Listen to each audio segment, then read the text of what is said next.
안녕하세요. 김호준입니다. 작년 말 정창수 나라살림연구소장이 2017년 예산에 VIP라는 단어가 예산안에 540번이나 언급돼 이상해서 분석을 했더니 최순실 예산이었다는 걸 밝혔었죠.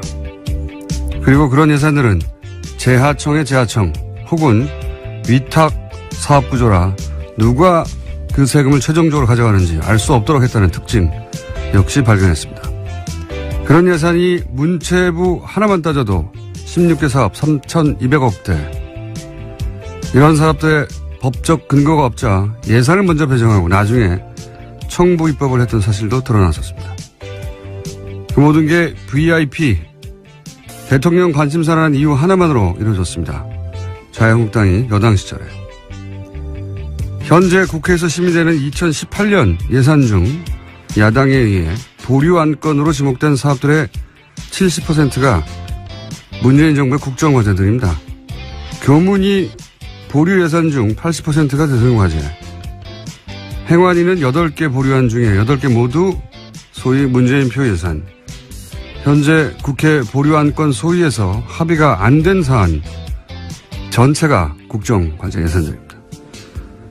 박근혜 정부에서는 VIP 관심사라는 이유만으로 예산이 만들어졌다면 이번 정부에서는 문재인 공약이었다는 이유만으로 보류되는 중입니다. 현재 국회가 돌아가는 꼴이 그렇습니다. 김원준 생각이었습니다. 네. 김은지입니다. 네. 사실 지금 국회에서 가장 중요한 건 예산안 심사인데. 예, 그렇죠. 국정과제, 소위 이제 공약에 있었던 것들이요. 예. 그 예산은 일단 막는다. 이게 이제 야당의 심의 전략이에요.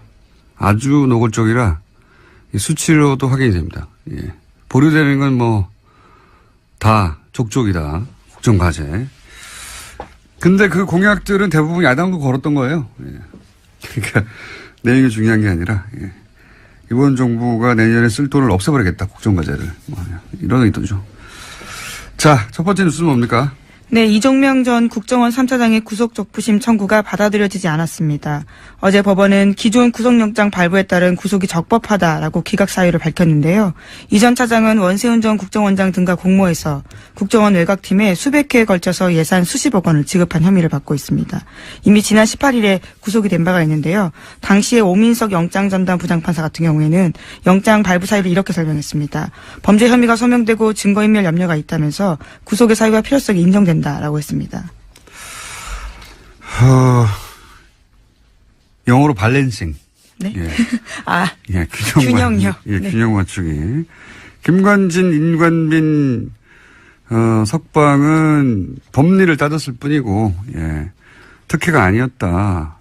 라는 걸 입증하느라고, 이번에 세심하게 배려한 듯한 청와대 수석과 관련된 사건의 인사는 석방했죠. 반면에. 네, 전병헌 전 수석과 관련된 부분은요. 예, 석방이 됐고, 예, 이번에 국정원 3차장은 석방을 시키지 않았습니다. 네, 저는 그래서 이게,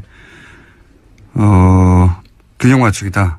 저는 그렇게 해석을 합니다. 예. 그래서 전병헌 전 수석을 MB가 살렸다고 제가 한 적이 있지 않습니까? 예.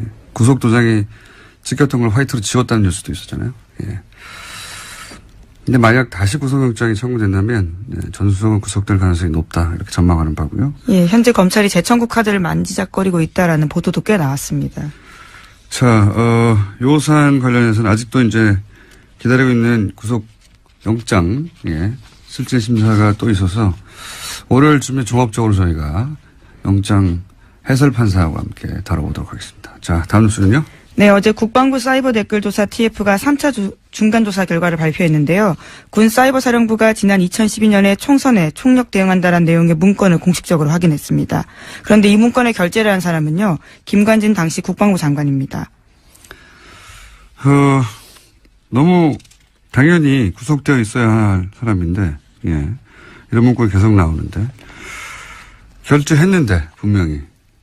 결재라는 건 지시했다는 거거든요. 근데 이제 본인이 지시한 게 아니라 봤다는 뜻이다. 본인은 종북 대응을 하라고 지시했지 정치관여를 지시한 바가 없다라고 계속 주장을 하고 네. 있고 이에 대해서 신강렬 부장판사 같은 경우에는 다툼의 여지가 있다라는 취지의 다툼의 이야기를 여지가 어디 했습니다. 있습니까? 여기서 종북이라고 하는 게 정부에 반대하는 사람들인데 그래서 당시 야당 의원들 비난하는 댓글 단 거 아니에요? 예. 네, 어제 조사 결과 봐도요. 총선 직후의 보고 문건들을 보면 사이버사는 정권 심판과 여당 공격, 정권 교체를 위한 투표 참여 동료 등에 대해서 종북 활동으로 규정해서 대응했다라고 되어 있습니다. 야당은 그냥 종북이에요. 예. 정부를 비판하면 다 종북을 했는데 이게 무슨 다툼의 여지가 있습니까? 군이 대국민 여론전을 왜 합니까? 군이. 정치관여죠. 법으로 금지되어 있습니다. 그러니까 이제 보수를 계속 안보 하는데 국가 안보가 아니라 정권, 자신들의 안보, 자신들의 안위를 챙긴 거예요. 예, 그걸 다 종북이라는 단어로 묶어서 군이 정치 개입하게 했는데 문건도 나왔는데 결재도 했는데 지시도 했는데 구속이 안 되는 게 말이 되나요? 예. 네, 심지어 어제 발표에서는요. 2013년에 첫 조사했을 때 김관진 전 장관이 방해했던 내용까지도 나왔는데요. 관련해서 수사를 열심히 하려고 했던 헌병 수사관을 질책하고 수사팀에서 제외했다라는 내용도 있었습니다. 그러니까요. 예. 이게 이제 군이 정치에 개입하면 안 된다고 수사하려고 했더니 하지 말라고 한 거 같잖아요. 국방장관이. 김관진 국방장관 석방시킨 건은 두고두고 앞으로 거꾸로 발목을 잡을 거라고 저는 봅니다. 자, 다음 뉴스는요. 네, 관련해서 어제 SBS가 또 하나의 보도를 했는데요. 사이버사 댓글 공작에 대한 재조사가 본격화되면서 그 전에 김태효 전 청와대 대외전략기획관과 통화를 한 바가 있다라는 겁니다. 그 당시에 김태효 전 기획관 같은 경우에는 사이버사가 여론 조성을 위해서 댓글을 다는 것을 긍정적으로 평가한 이야기를 했다라고 하는데요. 지금 압수물 분석이 끝나는 대로 바로 김태효 전 비서관을 불러서 검찰이 조사할 계획입니다. 이게 청와대 김태효 비서관 당시에 대외전략기획관인가요? 예. 네, 대외전략기획관입니다. 예, 사이버 댓글을 긍정적이라고 독려했다는 거잖아요. 예. 자기 스스로 인정했다라고 어제 SBS가 보도한 건데요. 그러니까 군이 왜 정권 심판, 여당 공격, 투표 참여 동료 이걸 종북으로 규정하고 대국민 여론전을 하는 걸 독려합니까? 군은 이런 일을 하라고 있는 게 아니에요. 예, 군인이 이런 일을 했는데 그래서 본인 이 김태호 기획관은 뭐가 잘못됐냐 이거 아닙니까? 네.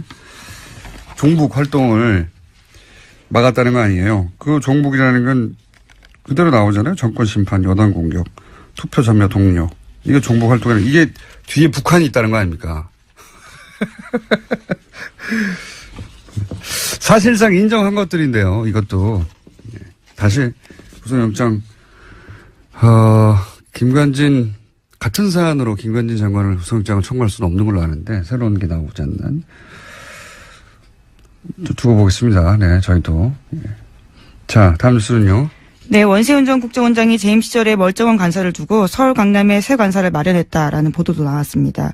여기에는 국정원 특활비 10억 원이 쓰였다라고 하는데요. 원래 국정원 안가로 쓰이던 곳이었는데 2010년에 원세훈 전 원장이 관사로 개조하면서 이 비용을 국정원 특수활동비 그것도 해외 공작금에서 충당했다라고 합니다. 해외 공작금. 예, 당시 고급 부자재를 쓰고 값비싼 직기를 들여놓은 것으로 알려졌는데요. 하지만 당시에도 이 사실이 언론에 공개된 바가 있습니다. 그러자 부랴부랴 철거를 했는데 심지어 그 철거 비용까지도 해외 공작금을 썼다라고 합니다. 본인이 한국 사람이 아니라고 생각했나 보죠. 해외 공작비를 갖다 쓴 거 보니까. 제가 이명박 정권 초기에 어떤 강연 자리에서 질문을 받은 적이 있어요. 이명박 정부를 어떻게 정의하느냐. 제가 그때 뭐라고 그랬냐면 이명박 정부는 국가를 수익 모드로 삼는다. 지금 되돌아봐도 명언이에요. 아, 본인이 한 말을 스스로 그렇게 네. 말씀하시는 건가요? 네. 이게 이제 좀 어려운 말로 이익의 사유와 손실의 사유와 이런 말이 있잖아요. 이제 공적이어야 하는 이익은 개인이 챙기고 과정의 손실은 다 공동체가 떠안는 사대강 같은 사업이 그런 거죠. 예. 공사비들은 대기업들이 나눠 먹고 커미션도 누가 챙겼겠죠. 거대하게 아주. 근데 이제 강 오염되고 죽고 하는 거는 국민들한테 떠넘겨져 있는 거 아닙니까? 근데 이명박 정부는 여기 더해서 그 비용의 세금화, 예. 그 범법의 합법화 이런 것까지 더해집니다. 왜냐하면은 자원회계 같은 사업을 보시면 다 합법의 틀을 쓰고 있어요. 절차적으로는 합법의 틀을 쓰고 있고 또 그 돈은 다 세금으로 하는 거거든요. 자기 돈을 가지고 하는 게 아니에요. 다 세금으로 하고 합법의 틀을 쓰고 있는데 그 이익은 이제 누군가가 챙겨가고 피해는 국민이 안게 되는 자원광물공사 이명박 정부 때 말도 안 되는 이건 사기다 싶은 그런 투자로 결국은 자본 잠식을 해서 망하게 생겼어요. 우리나라 정도의 경제 규모, 우리나라 정도의 경제 형편에서 공사가 망한다는 건 상상할 수 없는 겁니다. 예. 나라가 뒷받침하는 공사가 지금 망하게 생겼는데 이 어려운 걸 이명박 정부에서 해낸 거예요. 그 어려운 걸요. 굉장히 어려운 일이거든요. 그 예하 측근들도 똑같은 루틴이에요. 대통령이 국가를 수익 모델을 삼았다면 이 핵심들은 공직을 수익 모델로 삼은 거랑 마찬가지예요. 원세훈 국정원장이라는 공직을 자기 수익 모델로 삼아서 해외 공작비를 빼돌려가지고 스탠퍼드에 돈을 보내고요. 예, 200만 불 보내고 개인 거점 만들려고 했다는 거 아닙니까? 그리고 국정원이 소유한 건물, 거기 꼭대기층은 사적인 사교공간을 만들었다는 거잖아요. 예, 심지어 여기는 원세훈 전 원장의 부인이 사적으로 쓴 것으로 추정되고 있는데요. 여기서 사교 모임을 했던 것으로 알려져 있습니다. 매우 이명박적이에요, 이 사건은. 예, 매우 이명박적이다. 굉장히 어울립니다. 이런 사건 없었으면 섭섭할 뻔했어요. 예. 근데 이제 지금까지 밝혀진 것만 해도 제가 이런 이야기를 들은 건 몇 년 전이거든요. 예. 저 정도가 드는 것도 몇 년 전이기 때문에, 예. 본격적인 수사가 이루어지면 훨씬 더 많이 나올 거라고 봅니다. 그때는 이런 이야기를 해도 아무도 믿질 않았었는데. 예. 자, 다음 뉴스는요? 네, 관련한 보도가 계속해서 있는데요. 원세훈 전 원장 시절에 국정원이 위장 사업자 이름의 차명 계좌를 무더기로 운영했다라고 어제 JTBC가 보도했습니다. 이 차명 계좌는 민간인 댓글 부대 등을 수사하는 과정에서 나왔다라고 하는데요. 댓글 부대 운영비 52억 원의 흐름을 확인하는 과정에서 해당 계좌들이 무더기로 발견됐다라고 합니다. 이것도 재미있는 뉴스네요. 원래 이 가짜 회사, 위장 회사, 예. 이 정보기관들이 이런 가짜 회사들 쓰죠. 특히 해외 공작 같은 거 할 때. 네, 그렇죠. 우리나라 사건 중에 가짜 회사가 등장했던 것 중에 하나가 해킹팀, 이탈리아 사찰 프로그램 해킹팀을 구매했던 회사. 예, 그 회사가 실체가 분명한 위장 회사다 이런 얘기가 있었고요. 네, 2015년 사건이었습니다. 근데 이제 보통 그 해외 공작 같은 거 할 때 겉으로는 정상적이지만 실제로는 공작 거점이 되는 그런 가짜 회사들. 프론트 캠페인이라고 합니다. 이런 거. 프론트 캠페인이. 근데 이걸 우리는 이제 댓글 공작 때 썼죠. 예. 댓글 공작 때 사무실로. 훌륭하지 않습니까? 네. 네. 그러니까 댓글 작업이 진짜 우리 안보를 강화시키는 게 아니라 약화시키는 일이라는 걸로 밖에 볼 수 없는데요. 계속해서 그것이 정당한 활동이었다고 주장을 하고 있는 겁니다. 알겠습니다. 자, 군도, 국정원도 다 국가가 아니라 특정 정권의 안위를 위해서 일하면서 그걸 안보라고 포장하고 있었던 것이고 자기들이 반대하는 사람들을 다 종북이라고 주장하면서. 네, 오히려 진짜 안보는 못 지켰던 거죠. 그러니까요. 지금 최근 10년의 보수는 안보는 보수에게 이렇게 말할 자격이 없어요. 예. 자, 다음 뉴스는 뭡니까? 네, 관련 보도 하나가 더 있는데요. 원세훈 전 원장이 선거 개입 혐의로 법정 구속되자 부인이 이명박 전 대통령을 찾아가서 항의했다라고 어제 TV조선이 보도했습니다. 지난 8월 달에 징역 4년 선고가 났는데요. 그로부터 며칠 뒤에 원세훈 전 원장 부인이 이명박 전 대통령의 논현동 사저로 갔다라고 합니다. 그러면서 이명박 전 대통령을 만나서 대통령께서 관심을 가지고 석방이 되도록 잘 도와줘야 되지 않냐라고 읍소했다라고 하는 건데요. 하지만 이명박 전 대통령은 원 전 원장의 혐의나 구속에 대해서는 아무런 언급을 하지 않았다라고 합니다. 대신에 아들과 함께 살면서 마음을 굳건히 가지다라는 대답만 했다라고 하는데요. 그래서 원세훈 전 원장의 부인 같은 경우에는요. 구속 당일에는 법정 문 밖에서 원장만 제가 있느냐 이렇게 항의한 바가 있다고 합니다. 예. 부인 성격 좀 있으신 분으로 제가 알고 있고요. 네. 네, 국정원에서는 부원장이라는 호칭을 얻을 정도로요. 굉장히 여러모로 캐릭터가 강한 분이었습니다. 네. 예, 부인을 직접 취재하거나 통화하신 기자분들이 있는지 모르겠는데. 저도 법정에서 몇 번 마주쳤습니다. 굉장히 적극적이세요. 예, 저는 이제 직접 통화한 내용으로 알거든요. 예. 성격 좀 있으신, 캐릭터 좀 있으신 분이고요. 그런데 이제 갔더니 이명박 전 대통령이 했다는 말이 재밌네요. 아들과 같이 살면서 마음을 굳건히 가지라고. 예. 네, 정작 중요한 부분에 대해서는 아무런 이야기를 하지 않아서 섭섭한 마음을 가질 수밖에 없었다라는 취지의 보도입니다. 이 멘트는 본인에게 고스란히 되돌아올 수도 있습니다. 네. 어떤 예언적 멘트라고 볼 수도 있는데, 어쨌든 원세훈 전 원장의 부인도 사실은, 예, 사법적 처벌을 받기 힘들지도 모릅니다. 네.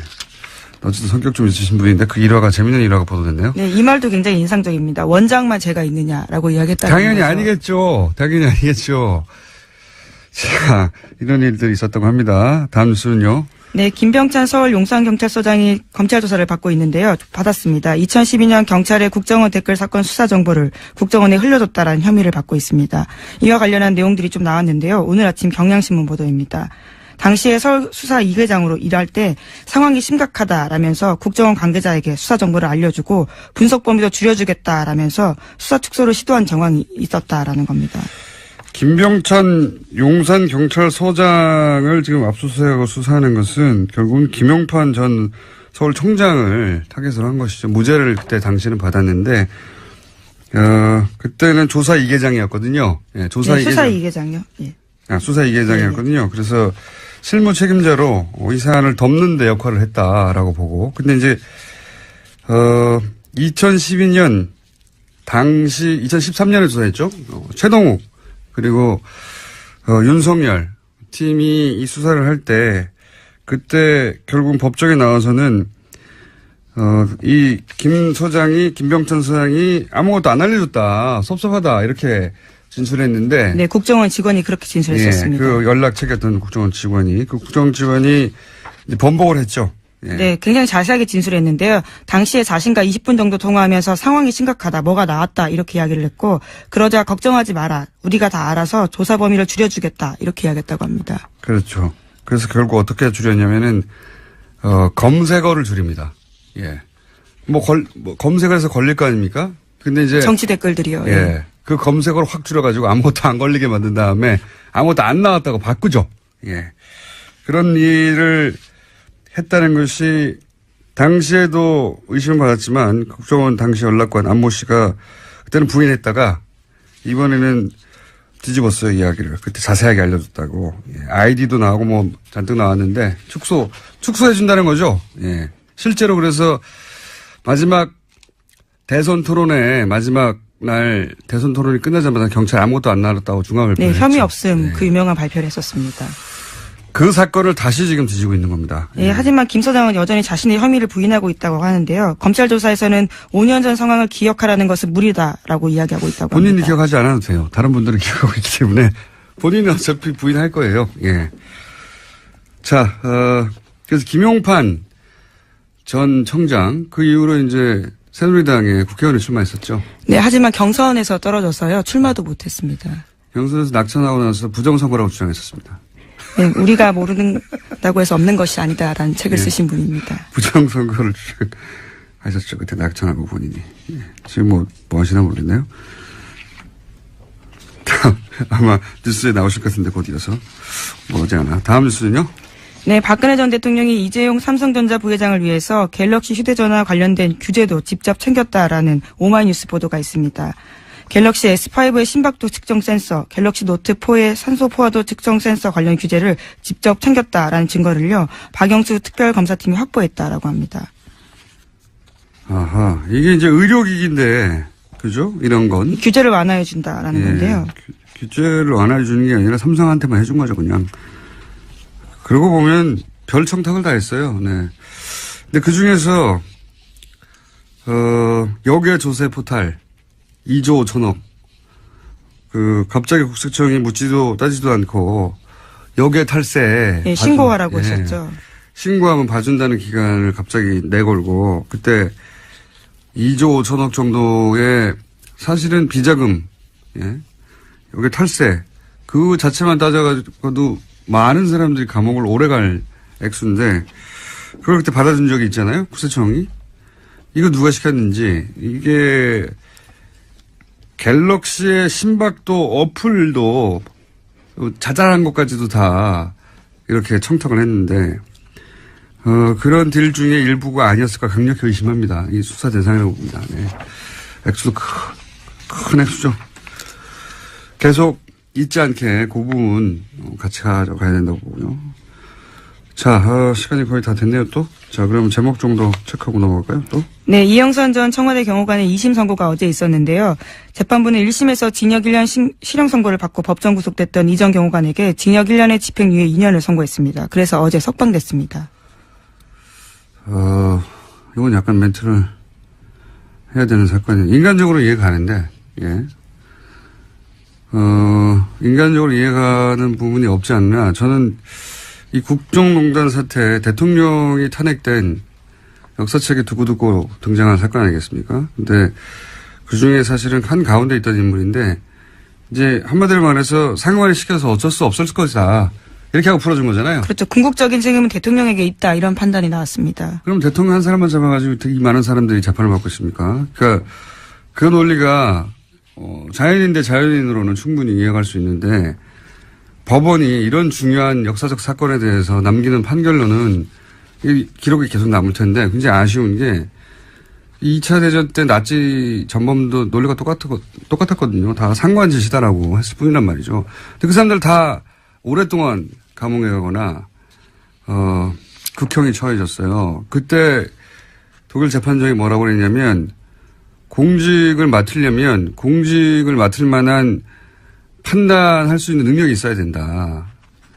그런데 이게 명백히 잘못된 짓인데도 그냥 따랐다는 거는 그런 자질이 없다는 거를 보여주는 거다. 스스로 자질도 없는데 그런 자리를 맡았기 때문에 사회에 그 결과에 해악을 끼쳤으므로 처벌한다.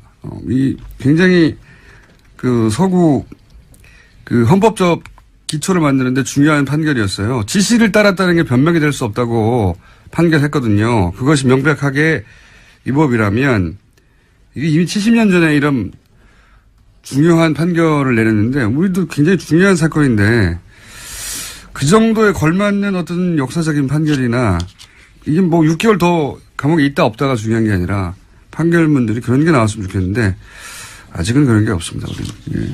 그냥 나치 논리예요. 기본적으로는 모든 전범 혹은 모든 그 종범들이 주장하는 난 시킨 데 따랐을 뿐이다. 이거를 법관이 다시 한번 반복하는 거잖아요. 예. GC에서 따랐을 뿐이니까 집행유예라고 하는 건데 굉장히 아쉽습니다. 저는. 트럼프 뉴스 없습니까? 네, 2개나 있습니다. 있어요? 네. 거기까지만 하고 끝내죠. 네. 또 이번에 북한 김정은 위원장을 향해서 병든 강아지라고 불러서요 논란이 있고요. 또 뿐만 아니라 이슬람 증오 메시지를 담긴 영국 극우 정당의 동영상을 리트윗해서요. 또 영미 정치권에서 문매를 맞고 있습니다. 네.